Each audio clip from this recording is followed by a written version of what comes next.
Practical পথে নিয়ে গেছে এটা। না, মেয়ের জন্য বাবার যে একটা টান তো ন্যাচারালি থাকে, প্লাস আপনি যেহেতু ছোটবেলায় সবকিছু করছেন, ওর প্রতি তো একটা আকর্ষণ থাকবেই। থাকবে এটা, এবং এটা সামলানো তো আসলেই টাফ, মানে এই মানসিক। এখন মেয়েটা হচ্ছে কি, মেয়েটা এখন সে সে জানে না বাট অ্যাকচুয়ালি হ্যাপেন, এবং সে কখনোই জানবে না, কখনোই জানবে না। এখন ধরো ব্যাপারটা হলো, ওটা জানতে হলে আমি যা বলি সেটাই শুনতে হবে এমন কোনো কথা নেই, বা ওর মা যা বলে শুধু ওইটাই শুনতে হবে এমন কোনো কথা নেই। দুইটা দিকই তার শুনতে হবে। শোনার পরে তার যে বিবেক, সে বিবেক দিয়ে সে সত্য ঘটনাটা বের করে নিয়ে আসতে পারবে যে অ্যাকচুয়ালি হোয়াট হ্যাপেন্ড। আপনি এখন যা বললেন আমার সাথে, ধরেন আধা ঘন্টা ধরে, এটাই তো মোটামুটি একটা সামারি, তাই না, মানে ঘটনার। সে আমি তো এইগুলি যে সে পাবে, সে আমি আশা করি সেগুলি জানবে, জেনে যাবে, কারণ এগুলি আমি আপলোড করে দিবে, এই জন্য মূলত আপনার জিজ্ঞেস করা আর কি। কারণ এই এই এই সত্য ঘটনাটা আমার জানা উচিত, কারণ আপনি তো যে আমাকে যা বলেন এগুলি তো ওকে বলার আপনি কোনো স্কোপই পান নাই, তাই না? দেখো যে আমি তার মায়ের জন্য, তার মায়ের মঙ্গলের জন্য, ওয়েলফেয়ার, আমি আমার সর্বোচ্চ চেষ্টা যেটা, সেটা আমি প্রয়োগ করছি। এই জন্য হচ্ছে কি, আমার কখনোই আমার আমার মনের মধ্যে কোনো অপরাধ বোধ জাগে না যে আমি হয়তো তাকে এই জিনিসটা অন্যায় করছি। বুঝতে পারছো? আসলে একটা বিবেক, বিবেক কিন্তু অনেক সময় বলবে, বিবেক কিন্তু জানে যে তুমি কোনটা অন্যায় করছো, কোনটা ন্যায় করছো, এটা তোমার বিবেক তোমাকে বলে দেবে, এতে কোনো সন্দেহ নাই। কিন্তু আমার এটা মনে হয় না। এখন কথা হলো যে কিছু কিছু জিনিস যেগুলো মনে না রাখার মতো, কিছু কিছু জিনিস মনে, যেমন ফর এক্সাম্পল আমি একটা জিনিস খুঁজে পাচ্ছি না বাসার মধ্যে, আমি হয়তো রাখছি, আমি একটু অবসরও বটে, আমি জানি, তো ওরে বকাবকি করতেছি, তুমি আমার এটা হারায় ফেলাইছো, এই করছো সেই করছো। তারপর দেখা গেল যে এটা আসলে আমি রাখছি, আমি যে আমার জন্য এটা, এটা তো আমাদের ক্ষেত্রে হয়, এমনকি আমার ক্ষেত্রে তো হয়, এটা হইতেই পারে, এটা হয় না সংসার এরকম, জীবন এরকম হতেই পারে। ও তখন একটা অপরাধ বোধ আমার ডাকে, চুপ করে থাকি, আর কিছু বললি না।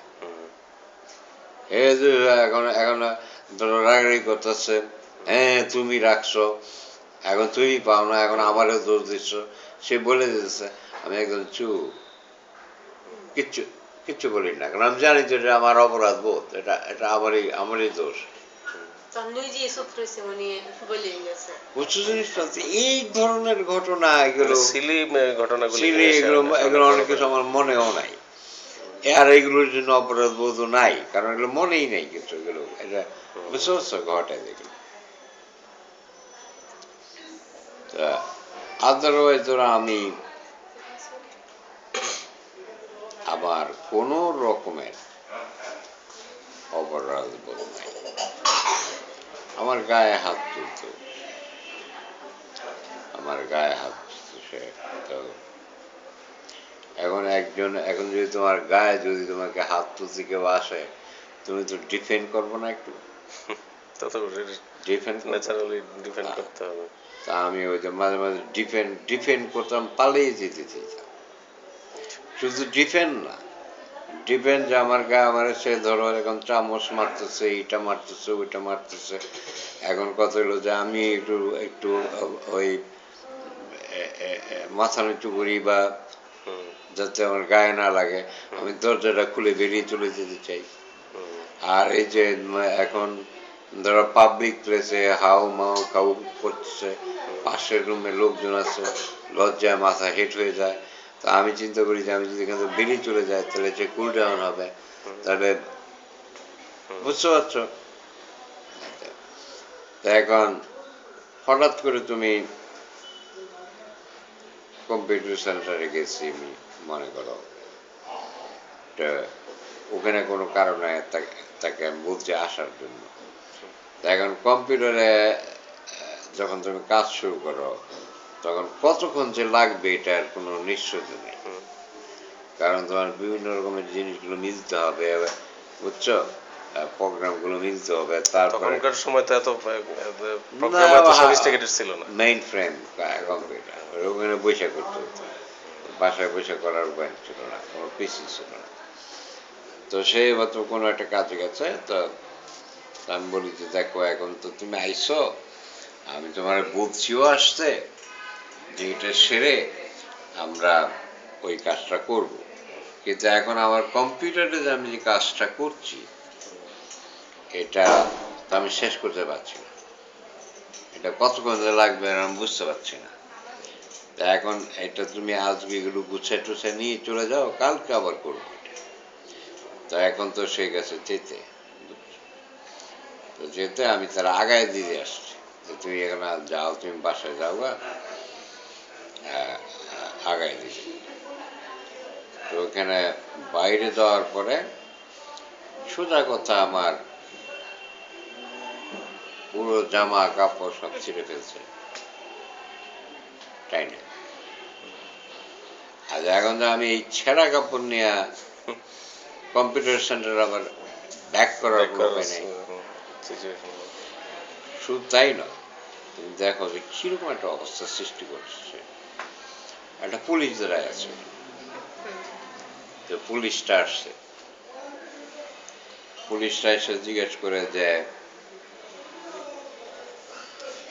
এই পুলিশটা তো মেয়েদেরকে ফেভার করবে, মেয়েদেরকে মেয়ে এখন এখন সে আমার সবকিছু জামা কাপড় ছেড়ে ফেলছে, আমি কিন্তু তার কিছুই করিনি।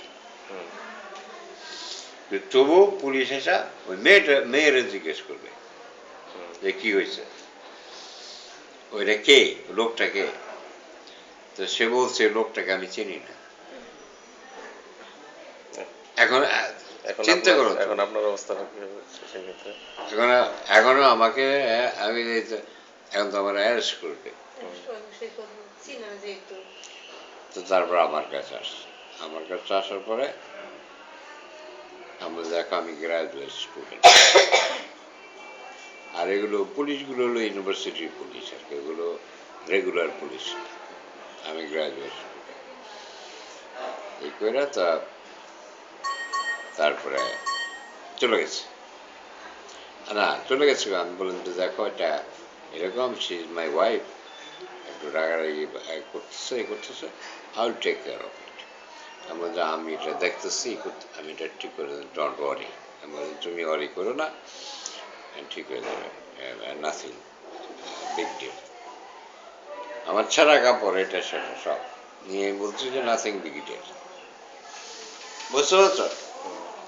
তা এখন ছেঁড়া কাপড়, এখন এই ন্যাংটা কাপড় এগুলো এইরকম করে ধুইরা নানাভাবে এইভাবে কোন রকম হলের মধ্যে গেলাম, যে কাপড়টা বদলালাম, বদলে আবার আসলাম কম্পিউটার সেন্টারে আবার আসলাম। তো এই ধরনের ঘটনা প্রায় গাড়ি চালাচ্ছি, বুঝতে পারছো, গাড়ি চালাচ্ছি, এখন গাড়িতে সে আমি কেন শেখ হাসিনারে উঠাইছি আমার গাড়িতে, সে ওই সামনের সিটে সে আর বসবে না, কারণ সেখানে আমি শেখ হাসিনারে কেন উঠাইছি, বসবে না, এইটাই হলো তার ক্ষোভ। কোন সালের কথা যে শেখ হাসিনার সঙ্গে ছিল? 87-এর, তখন আমার মেয়ে হয় নাই। তো সে পিছনে বসছে, বইসা এখন সামার জানালার কাজগুলো খোলা, আমি গাড়ি চালাচ্ছি, এখন সে পিছনে বইসা চুলগুলো টেনে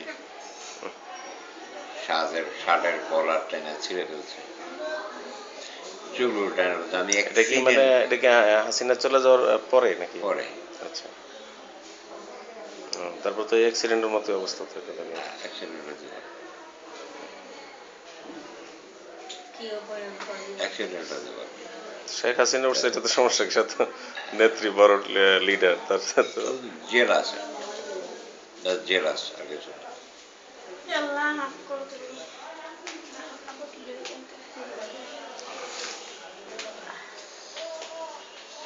শেখ হাসিনা ধরো আমার অনেকটা বড় বোনের মতো, তাই না?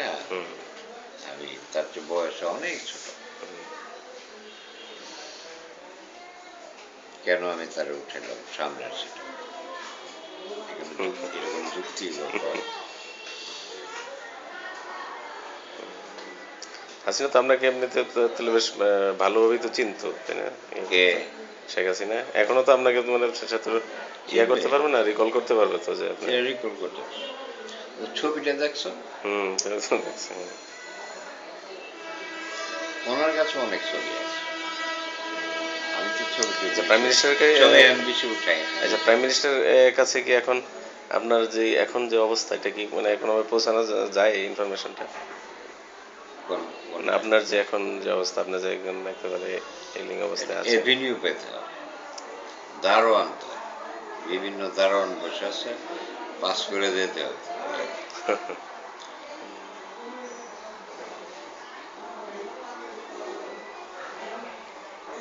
পাস করে যেতে হবে।